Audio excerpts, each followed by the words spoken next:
Hello, my friend. Quick question for you. How are you doing with all of this added stress of the holiday season? We doing okay? We hanging in there?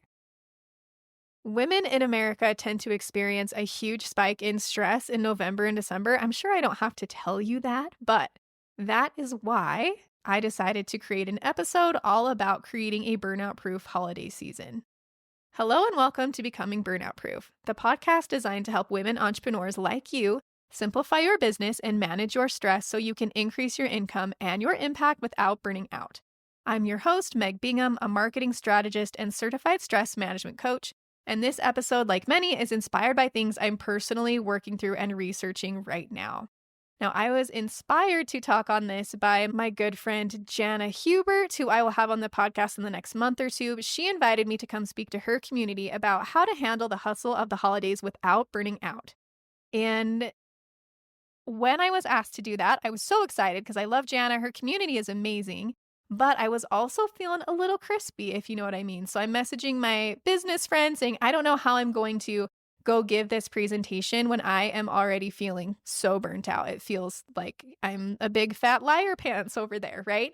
And then I reminded myself that I have the tools, I have the knowledge that I need in order to not completely burn out, right? I know how to build that resilience to stress. I know the things that I need to do in order to take care of my mind and body. So that was a cool moment for me. Maybe I'm oversharing here in my business. If you ever have those moments where you're doubting yourself, maybe turn inward and remember how awesome you are, okay? Remember the knowledge that you've acquired, that you've worked to acquire. Remember the skills that you've worked hard to develop over years or maybe even decades. It's there. And I'm going to talk about why we forget that sometimes here in a couple minutes. But another question for you, just think to yourself, on a scale of 1 to 5, 1 being I'm cool as a cucumber and 5 being my hair is on fire, how stressed are you during this holiday season? Just think that to yourself. Do a little self-evaluation. A lot of times we push and push and push through things and we don't take the time to check in with our bodies. So how are you doing? Really? There was a study done by the American Psychological Association clear back in 2006.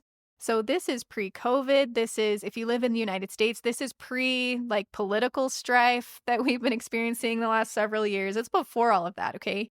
And one of the concluding statements from this study was this: women are more likely than men to report an increase of stress during the holiday season. Again, I probably don't have to tell you that. You're probably living it, right? In addition, they have a harder time relaxing during the holidays and are more likely to fall into bad habits to manage their stress, like comfort eating. Man, not to put out any guilt, but I think a lot of us are experiencing this right now, right? And I do want to acknowledge that I don't believe it's fair that the mental load falls primarily on women. It stinks that that's the way that it is, but that's a systemic problem. In my own home, we're working on the equitable division of labor between me and my husband and my children. We're working on it, but we're a couple years into it and it is hard work. So I want to acknowledge that it's not fair that that's the way that it is. It is the way that it is, though. And there are things we can do to improve it, but those changes take a lot of time. So in this episode, I want to talk about quick ways that can help you survive this current holiday season that we are right in the middle of. We can see the finish line, right? It's coming up. So in this survey, top sources of holiday stress were lack of time, lack of money, and pressure of gifts, pressure of buying all the gifts for everybody. I know that aligns for me personally. So I want you to do another little bit of a self-evaluation, okay? What is one word you would use to describe how you are currently feeling about this holiday season? Okay, so the first step in burnout proofing your holiday is to identify your goal. Identify what you want your holiday season to feel like. And you can do this anytime, not just with the holidays, right? Your overall vision for how you want to feel. So my goal for this holiday season is to be present with my family and experience a slow, joyful holiday season filled with gratitude. That is my goal for this holiday season in one sentence. So what is your goal? What is your statement? If you want to, you can come up with one word you want to use to describe your holiday season. Once you have that worked out, this is going to be your holiday filter. You're going to run everything that comes your way through this holiday filter and see if it aligns with your goal for your holiday season. So, how do we get from A to B? How do we get from how you're currently feeling, whether that's overwhelmed, whether it's tired, whether it's whatever that word is, to your future goal, right? How you want to show up, how you want your holidays to feel. How do we get from A to B? I'm going to be very honest with you on this answer. And your initial reaction is either going to be, oh my gosh, you're right. I already knew that. Duh. What are you thinking? Or you might experience a little bit of resistance and not like it. Are you ready for my first bit of advice? Don't hate me. It's to do less. I think the resistance to this statement, do less, comes from that mental load. We're used to project managing everything all the time that we can't imagine doing less. If we do less, then things will not get done. But we're going to look a little bit deeper at that and see why that is not true. So when it comes to doing less, here are some tips for wrapping our minds around that possibility, around that need of doing less. We have to set expectations that are realistic. When we set unrealistic expectations, that is when we burn out, right? We have to learn to prioritize joy and simplify. Joy gets to be a priority, not just during the holiday season. I love this concept of joy, like bigger, deeper than happiness. True joy gets to be a priority all the time, every day, okay? So when we keep taking things on, whether it's things we're gathering onto our own plate or things that are being handed to us, because that happens, I know that happens, we have to be very realistic about our own energy, our own capabilities. I know we're capable. I know that I have a very capable, amazing brain, and also it feels like it's going to explode, right? So we have to take that into account. What can we actually handle versus what do we feel obligated to handle? So setting those realistic expectations. The next thing we need to do is seek support. And again, I know that it stinks that we have to be the ones that keep that running list of everything that needs to be done in our brains. But right now, today, in order to get through this current holiday season, we've got to seek support. Okay. And this comes with the setting expectations as well. If you outsource something to somebody else, it might not be done the exact same way you would do it, but it will be done. So when you're in that mode where you've got that long running list in your head, my advice is to do a brain dump, get everything out of your brain onto paper that you need to do, and then decide what you can delegate and what you can delete. In terms of your business, you can also automate some things, but we're talking more on the personal side of things today. So brain dump, delegate, delete. Another key factor in doing less is to learn to say no. This can feel super uncomfortable, especially when it comes to holiday things, because we don't want to let people down, right? Just keep in mind, you are not obligated to participate in every activity, and you are not responsible for other people's emotions, okay? Saying no might be tricky when you first start, especially if you're saying no to important people in your life, but it is a skill that can be learned and practiced and improved. You are not responsible for everyone else's holiday happiness. This is important. Louder for the people in the back. You are not responsible for everyone else's holiday happiness. If you happen to be a parent, then of course, one of our main priorities this time of year is to make sure our kids have a magical holiday. Without mom, there's no holiday magic, right? But there comes a point where you have to say, I've done all I can do. And now I get to settle in and be fully present with my kids and my family and just enjoy the season with them. I promise you that your calm and joyful presence is a gift. That is a gift that you give to your loved ones, being able to be calm and fully present in the moment. I was talking with my kids the other day. They do not even remember what presents they got last year. They don't remember. They don't remember some of the stuff they got for their birthdays, and those were just a few months ago.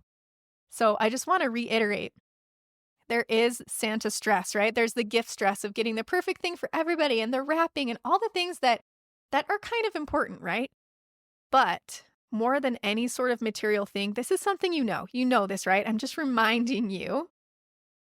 Your calm and joyful presence is a gift. That is what your kids are going to remember. That's what your loved ones are going to remember as being with you, not the things that you buy them.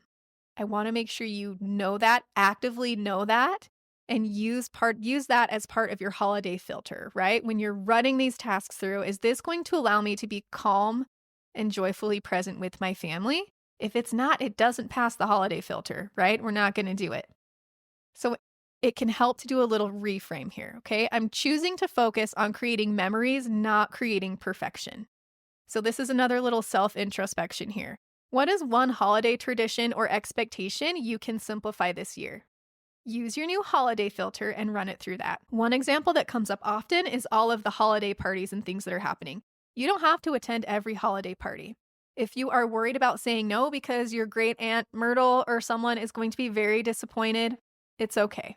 It's okay if she's disappointed because you are not responsible for her emotions. You are not responsible for her experience of this holiday. You're responsible for yourself and your own experience. So, use your holiday filter and think of one holiday tradition or expectation you can simplify this year. Now, realistically, we know that not all stress can be eliminated, and we don't want it to be. Stress is actually a good thing. It helps us to get things done. We would not have evolved as humans without stress responses, right? And I know, especially during this time, we can do less, but we can't stop doing. There still is that element of needing to get things done. We can't just stop. So, what do we do when the to-do list is long, the mental load is feeling really heavy? Sometimes we drop the filter, right? We'll drop our holiday filter and forget what our goal is. We'll forget that our goal is to be calm and joyfully present. It's not your fault because you can only carry so much. When your arms are full of so many things, sometimes you drop the filter, okay? So, in the moment when you're feeling that pressure, it's very helpful to pause and check in with your body. Some of my favorite ways to do this are through breathing exercises like 4-7-8 breathing, box breathing. We've talked about those on the podcast before. You can do a take 5. You hold up your hand and name one thing you can see, one thing you can smell, one thing you can touch, one thing you can hear, and one thing you can taste. Can be a very helpful way to come back into your body and ground yourself. Body scans are another really helpful way to do this. I love doing a mindful snack because so much of the time when we're eating, we're rushing through the experience of eating to just get it done. But if you really stop and pause and pay close attention to what you are eating, how it tastes, how it feels, what your body's doing while you're eating, that is another very good grounding practice. And my absolute favorite way to get out of this feeling of pressure, my favorite way to check in with my body is to take a walk. Even if it's freezing outside, bundle up and go take a walk if you're healthy enough to do so. Don't listen to anything, just a mindful walk. Pay attention to what's going on in the world around you. Walks are very beneficial for multiple reasons. It's good to move our bodies. The way that our eyes move when we are on a walk and we're noticing the things going on around us allow our brains to process things in a different way than when we are sitting stationary. So when you are feeling that feeling of overwhelm, when your body's starting into that stress response, pause and check in with your body, okay? When we are not in the moment, how do we do this long term? How do we create this feeling of calm and peace long term? I love the term daily restoration. This is a term coined by Dieter Uchtdorf, and he gave a talk on this related to a spiritual daily restoration, connecting with God. I love this concept of a daily restoration in all areas of my health. Resilience to stress comes down to our recovery process. This looks like sleep. This looks like rest, not just sleep. There are 7 types of rest we need. I've talked about that a little bit on the podcast before, and we'll actually be doing a 7 types of rest series coming up in January that I'm really excited about. This daily restoration looks like including daily movement, nutrition, making sure we're eating primarily nutrient-dense whole foods. This looks like social connection, talking with people you love and care about and who care about you. This also looks like if you've been going to tons of the holiday parties and you're an introvert and you're peopled out, this might look like staying home and spending time with yourself. And daily connection with your higher power is another part of daily restoration. Now, anytime I give out a list like that, I know there's this tendency to sort of beat ourselves up. Like, I know I should be doing those things. I know I should be getting more sleep. I know I should be moving my body, and I'm just not. The goal is not to do all of these things at once. The goal is to choose one of these areas you want to improve and then create a teeny tiny micro goal. Remember, we're creating long-term habits. And so we need to build on a super solid foundation. That solid foundation comes from teeny tiny micro goals until those become solid habits. So if you had a goal to improve your sleep, your first step might look like setting an alarm for 10 o'clock to start your wind down process for bedtime, okay? Just one teeny tiny micro goal at a time. Creating a process for daily restoration allows you to build that resilience to stress. So even when it does feel heavy, creating a process for daily restoration allows you to build resilience to stress. So even when things are extra heavy, not during the holiday season, but anytime when things feel extra heavy, you will be able to handle it, and you'll be able to handle it without burning out. You'll be able to handle it and still prioritize your own mental and physical health. And that improves everything else, right? It improves your relationships, it improves your work. Everything we do comes down to how we care for our own minds and bodies. I hope that you were reminded of something helpful during this episode. I love this holiday season. I love this concept of joy and seeking joy and learning to be fully present so that we can enjoy our families. That is what this season is about. So cliche, but it's so true. I hope that you've been reminded of something during this podcast episode that will help you reach your goal of how you want this holiday season to feel for you and your family. Remember that if you tend to get caught up in all of the hustle of the holidays, remember to pick up your holiday filter and make sure things coming your way are aligned with how you want your holiday season to feel.